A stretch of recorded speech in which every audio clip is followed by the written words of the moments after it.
Good morning. So I'll just dive right in. I think, before we sort of start the presentation, it might make sense to, for me to talk a bit about what this presentation is and kind of what it isn't, right? And so this presentation certainly is intended to be sort of a primer with respect to the fundamentals of U.S. export compliance. It certainly doesn't wade into all of the depths of U.S. export compliance, and the depths can be very deep at times and can be very complex. It can be very fact-specific. But rather, this is just intended to give everyone here today a lay of the land.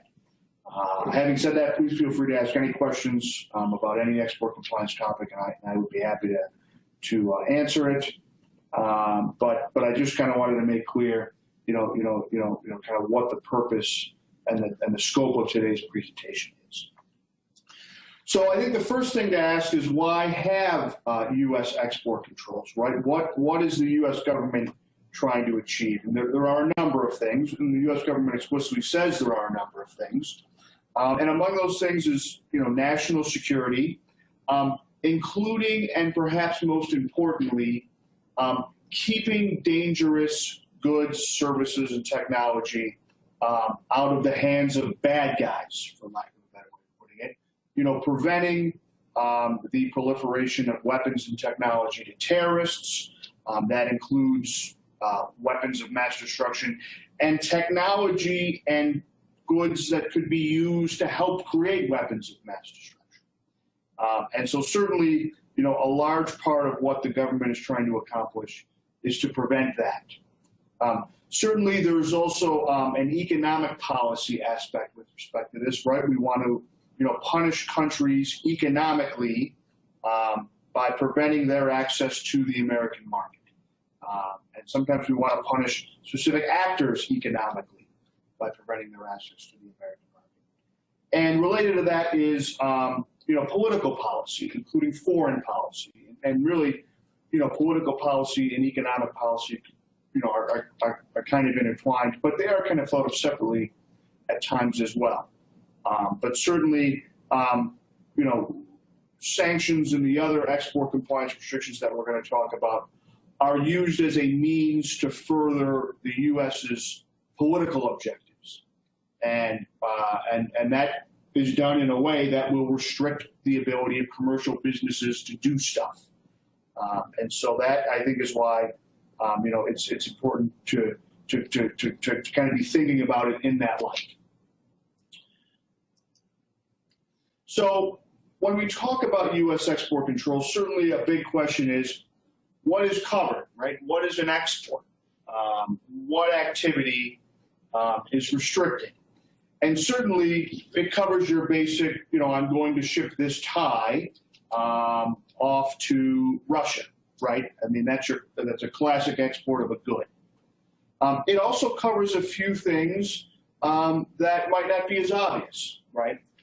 One is what's called a deemed export, which is the allowing of or the sale to non-U.S. individuals, the allowing non-U.S. individuals to view with respect to technology or providing services to, or the selling goods to non-U.S. individuals even while they're located in the U.S., right? And so, if you have foreign suppliers or foreign customers who are coming into your facility and getting a tour, the technology that they learn with respect to that tour, could represent a deemed export. And this also sort of leads into the idea that an export isn't just the tie. It's providing services to individuals located outside of the U.S. or a deemed export in the U.S. And also providing technology and things like software. And so you need to think of it, I think, more broadly than a lot of people do typically think of it, right? It's not just the exporting of goods. It is the exporting of really almost anything, including technology. and also sales in the U.S. to non-U.S. individuals. Right? Now, we're going to talk about some specific regulations, and each of them sometimes defines who a U.S. person is a little bit differently, and sort of can define export a little bit differently, but this is sort of a good working definition for really all purposes. So as I mentioned, there are a couple of sort of main export control laws in the U.S. There are three main export control laws in the U.S. The first is the U.S. Export Administration Regulations. That's administered by the U.S. Department of Commerce's Bureau of Information Security. The second is the U.S. International Traffic in Arms Regulations, or ITAR. And the U.S. Export Administration Regulations are commonly referred to as EAR, or the EAR. But the International Traffic in Arms Regulations, or ITAR, is administered by the U.S. Department of State. And the U.S. Department of Treasury also has an Office of Foreign Asset Control, and that is sort of a third and separate U.S. regulatory agency, or U.S. agency that regulates exports. There are a number of lesser export control laws as well. Probably the most obvious example is with respect to the export of certain nuclear material. That can be governed by the U.S. Department of Energy or the U.S. Nuclear Regulatory Commission. But generally speaking, with respect to 99.9% of the things that are exported, it's these three laws that are going to be applicable. So I think it makes sense to kind of in turn sort of look at each of these individually, because I know that I, as an attorney, and really, I think really most attorneys who do this kind of work, and most individuals who kind of undertake this analysis in depth, need to look at each of the three regulations in turn based on what's being exported and who it's being exported to and what it's being exported for, and the like. But any comprehensive analysis of the export requirements with respect to any product or service or technology, I think cannot be complete unless who's ever doing the analysis looks at all three of these particular regulations and thinks about if there's anything else that's applicable, but typically the answer to that is no. So the first regulation, and the one that I always look at first, and the one that I think a lot of people look at first, is the EAR, right? The U.S. Export Administration Regulations. And the U.S. Export Administration Regulations are potentially applicable to all goods, all services, all technology that constitutes a, quote, export, right? Now, what that means is that with respect to really any export of anything out of the U.S., an analysis needs to be done as to whether or not a license is required for that export under EAR. Now, 99% of the goods, services, and technology do not require a license to export under EAR. But there is that 1%, and that 1% is important, where an export license is in fact required.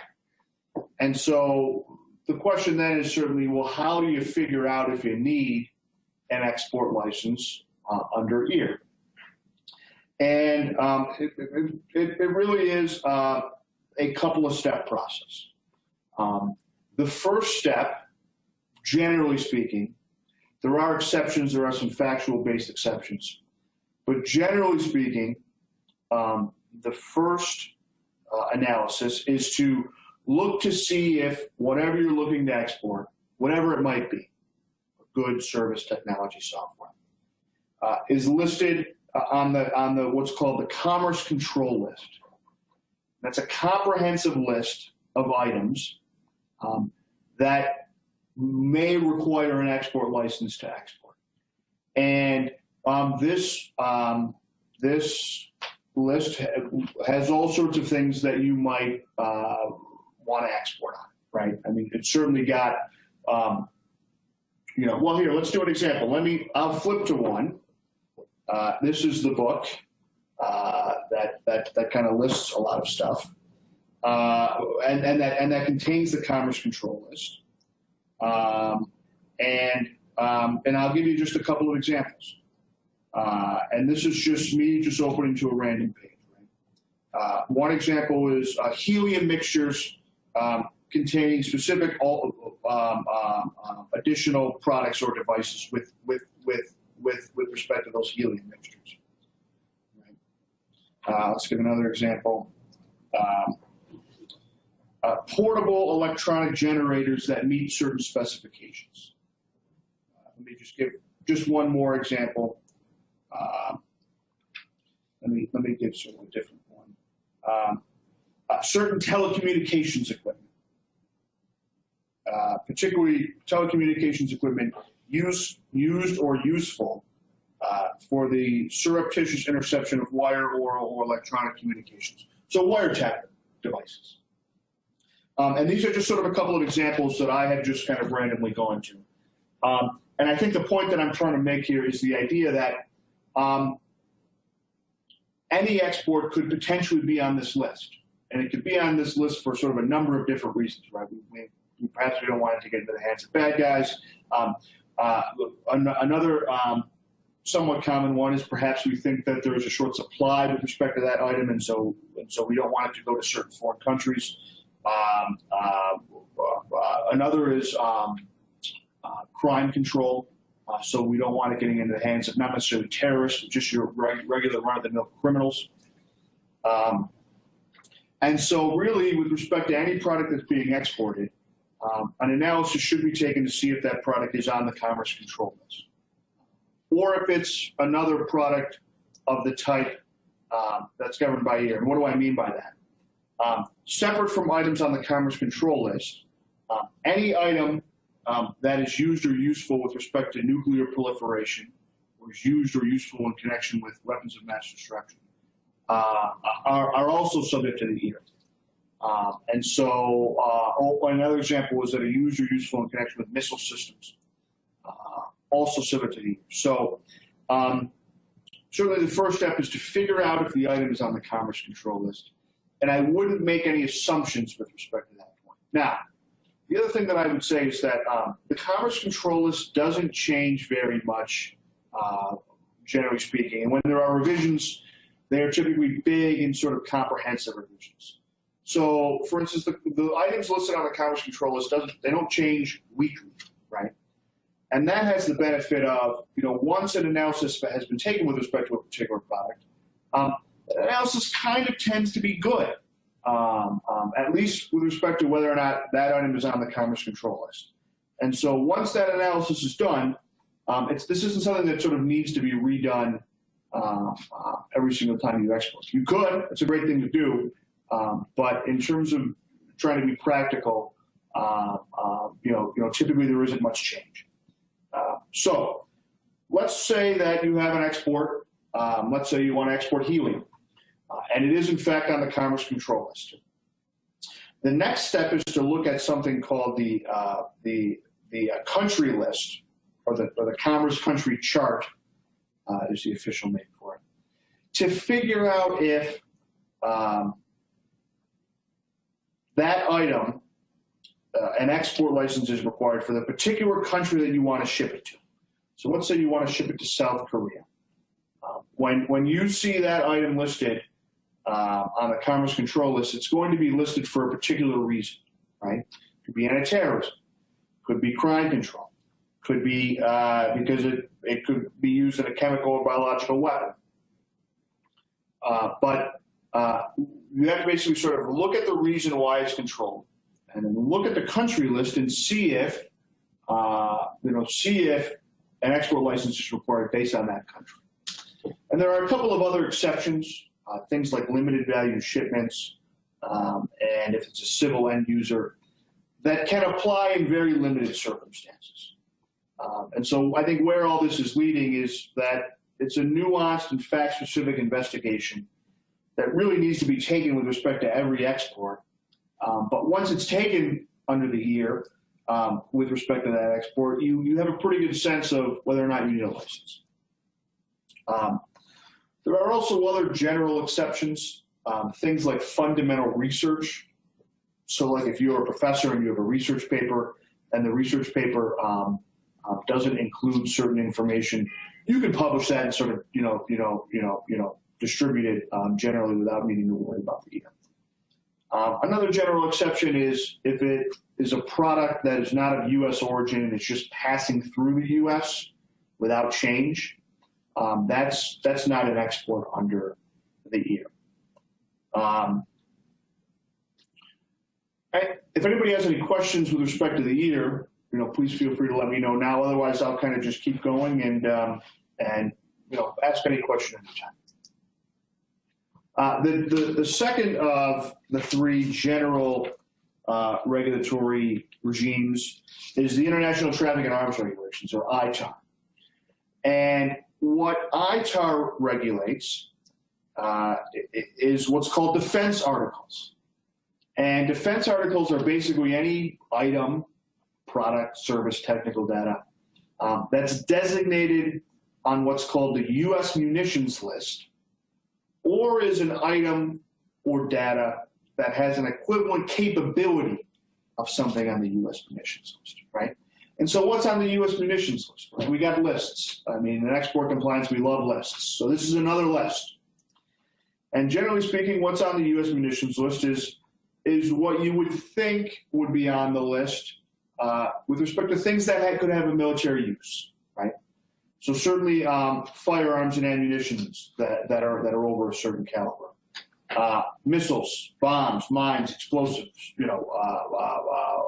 certain aircraft, certain transport vehicles, things like Humvees, things and military electronics, stuff like that.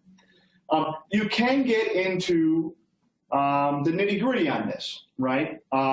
Because, let's say that you are a manufacturer of like a flak jacket. Is that on the U.S. munitions list? It may very well be, right? And sometimes it depends on what the particular specifications or capabilities of that product are. And so, this is one where if you have anything that you think might have any sort of military use, it's good to look at the U.S. munitions list. Now, what also happens is you can have an item that is a civilian item. It's intended for civilian use, but it has some military capabilities. It also has a military use. That's called a dual-use item. And there are, there's some guidance with respect to this, but generally speaking, those items are subject to the EAR and are not subject to the U.S. munitions list unless they're clearly on the U.S. munitions list. So this can get a bit nuanced as well, but it's always something that can be thought through in the context of a particular item. Now, what does ITAR require? It requires a couple of things. The first is that it requires any manufacturer of, quote, defense articles, right? Any of these things that are on the U.S. munitions list, to register with the U.S. Department of State, even if you don't do exports. But you're required to have just an ITAR registration. There's an annual fee. The annual fee is somewhere in the order of $2,500. And that is sort of separate from any kind of licensing or kind of export. Right? So anybody who manufactures defense articles in the U.S., or if you're sort of a U.S. entity that manufactures overseas, you'd want to look at that as well. But you're required to register. Secondly, you are required to get a license with respect to any export of those defense articles, right? And this is kind of different than under the EAR, right? So under the EAR, you're figuring out what the product is, and you're figuring out what country you're shipping it to, and you're making a determination based on the relevant chart as to whether or not that export to that particular country requires a license. Whereas here, any export anywhere, generally speaking, anywhere outside of the U.S., requires an export license prior to ship. And maybe that's another thing to make clear is that with respect to really any of these, and as we'll see under all three of these regulations, it's possible to export anything anywhere if you have a license.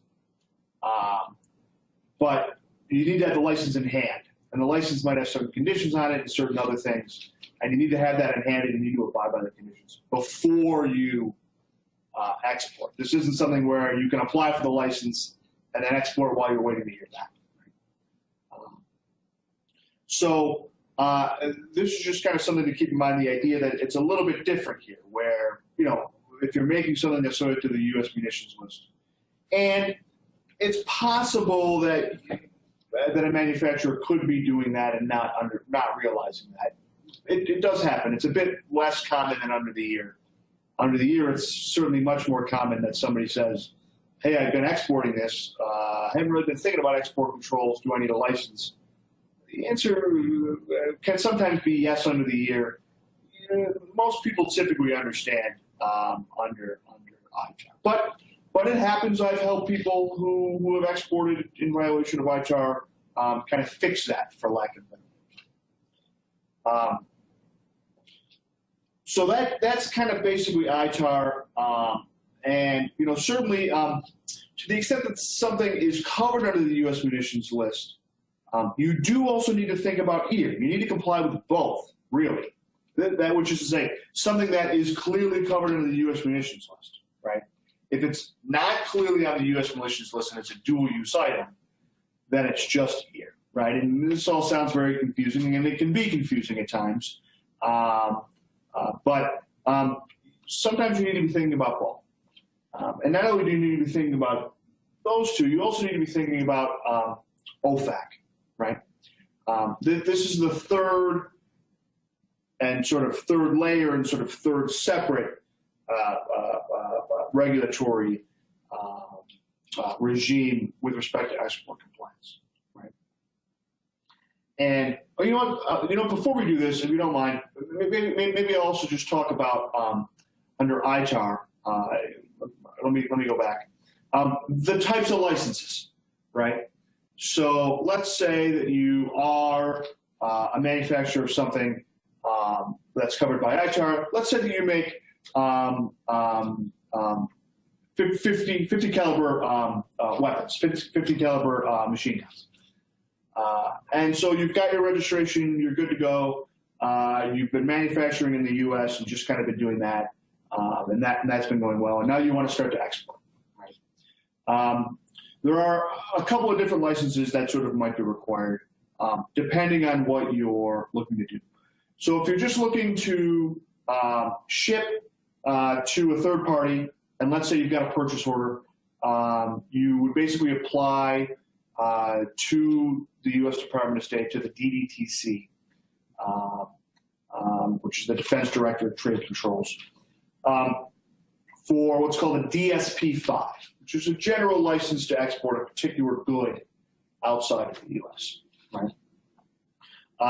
There are different licenses with respect to other activities that are governed by ITAR, right? So if, for instance, you were looking to provide services or provide technical data in support of a third party who's manufacturing something, that could fall under what's called a technical assistance agreement.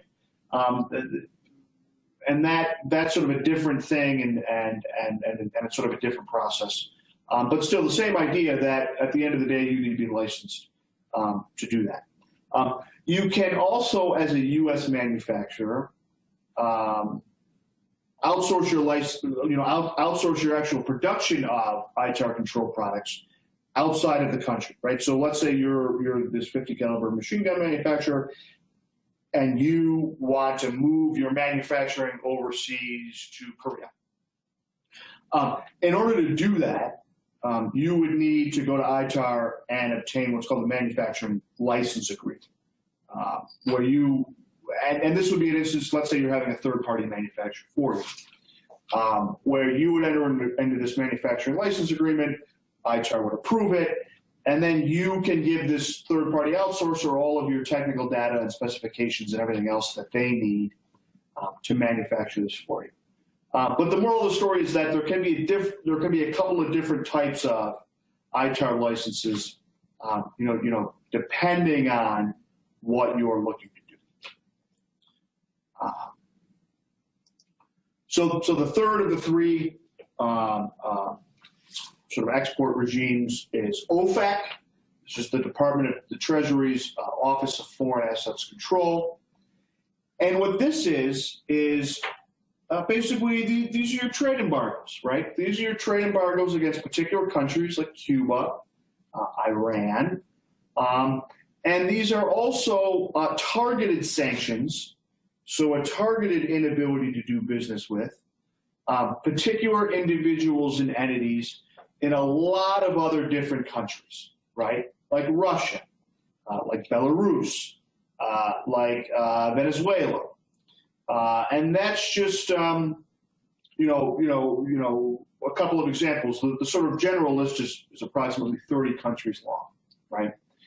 And so what are we talking about here, right? We're talking about essentially, in addition to EAR and ITAR, an inability to export to particular countries like Cuba and Iran, and an inability to export to particular individuals and entities in a lot of other countries, right?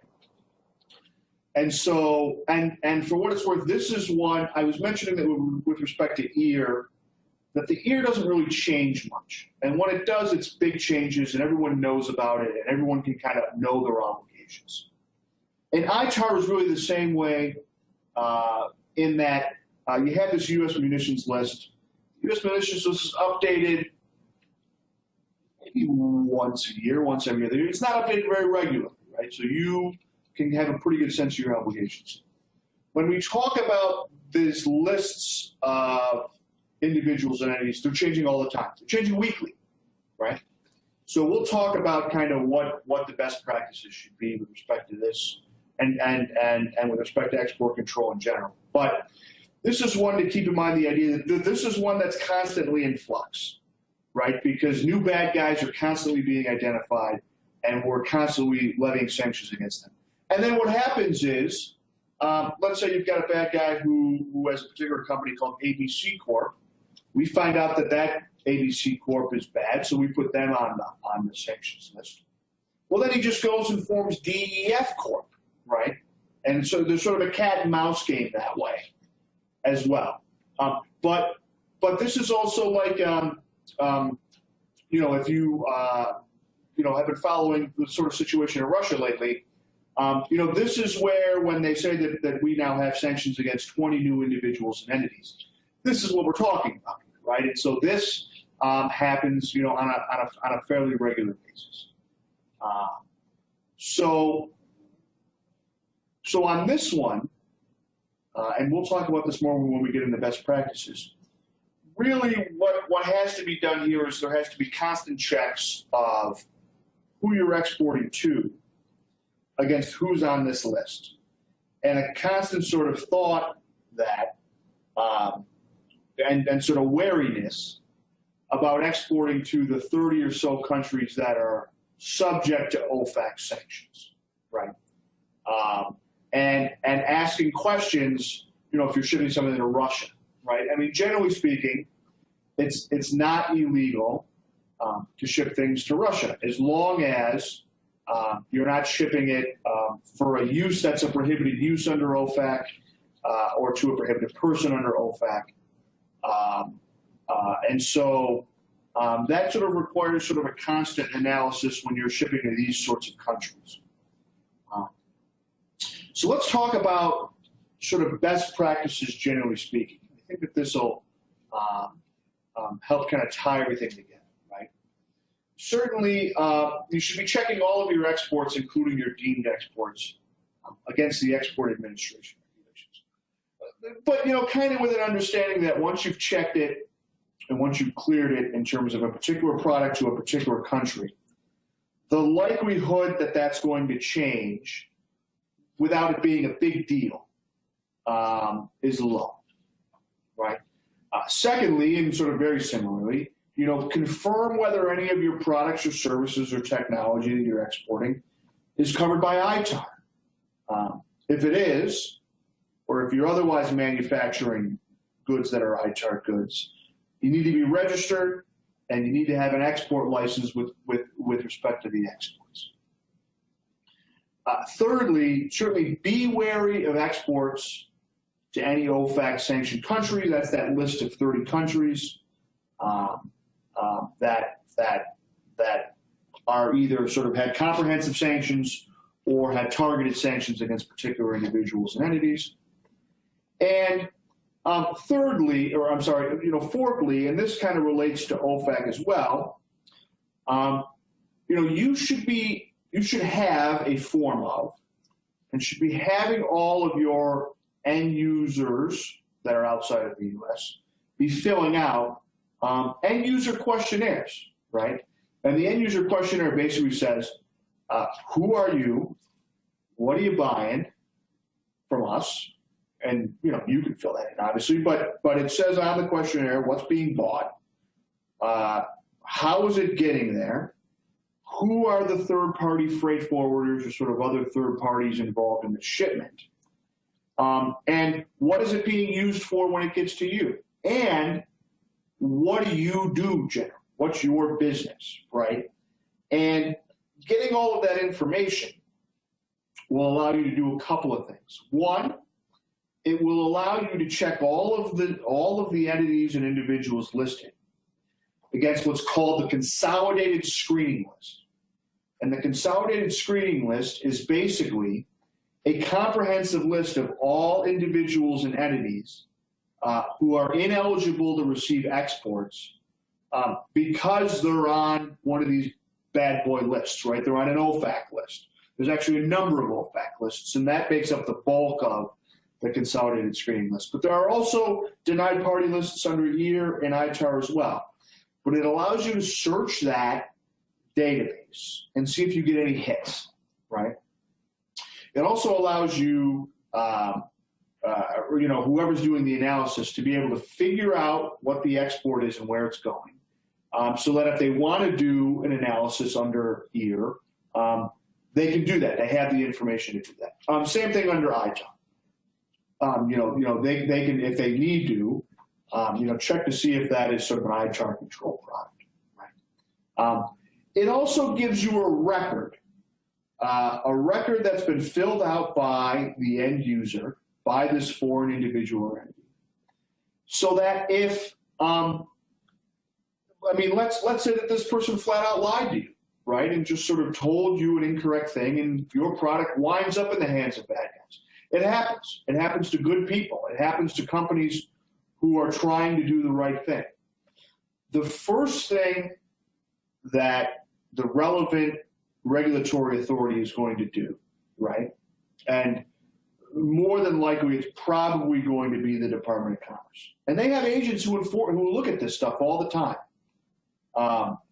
The first thing that they're going to do is they're going to say, give us all your export records, right? And if you kind of look at them funny, that's not going to be as good, right? Whereas if you say, listen, here's all my end user questionnaires, here's everything that I sold stuff to, and they can figure out, okay, this is the sale we're talking about, this guy just flat out lied to you guys. That's going to help you with these agencies, right? Because it's going to show that you're taking export compliance seriously and that you didn't just sell without doing due diligence, right? And if you do due diligence and somebody lies to you, I think people understand that that's not really on you. I mean, that's really on the counterparty.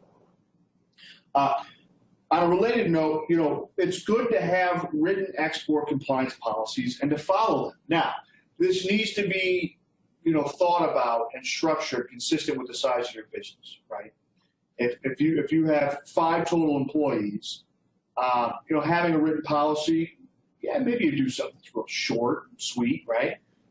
If you have a couple thousand employees, you should have written policies that should specify, the chain of command, who's responsible for doing what. Here's the steps that need to be undertaken before before anything is exported. And on a related note, keep good records of all this stuff, right? And that includes the end user questionnaires. That includes the POs. That includes the emails. Everything, right?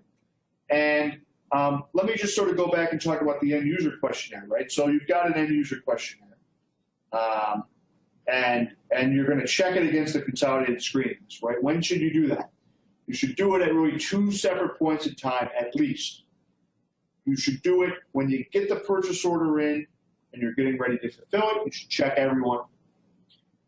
And then you should also recheck everyone right before you're going to ship. And that's a function of what I was kind of saying before, this idea that this list is constantly changing. And so somebody who wasn't on the list when you took the purchase order might wind up going on the list or being added to the list before you ship.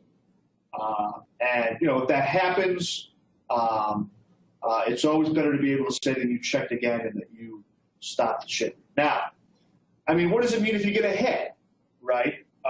It could mean nothing. It could just be a coincidence. It could not be the same person. Or it could mean that this really is somebody that shouldn't be shipped to without a license. Or let's say your product is covered by the year. It's really not a matter of the particular individual being sanctioned, but the product itself being sanctioned.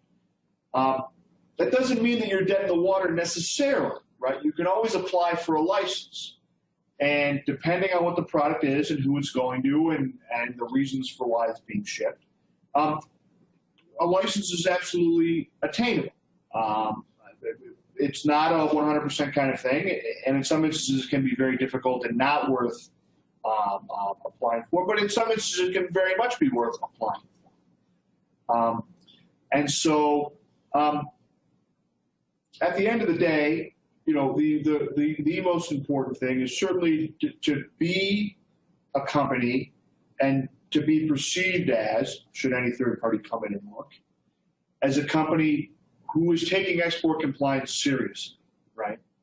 And if you're able to do that, even if there is an issue, that is going to go a long way with these regulatory agencies. They're not going to be as receptive to sort of ignorance. So that kind of concludes everything that I kind of wanted to cover. Again, this is really kind of a high-level sort of thing. It does not get down into all of the weeds, but hopefully helps give sort of a general overview.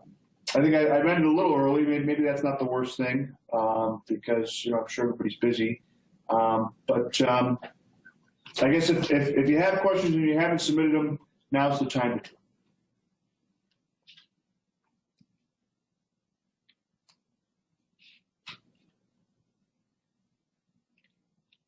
Well, even if you have questions later on, please feel free to call or email me anytime. I'm certainly happy to answer questions. And, there are some things that are very basic and very general and can be answered very quickly. And I'm happy to do that. Or if it's an issue or sort of a question that's a bit more complex and that, involves a bit more work, I'm certainly happy to help with that too.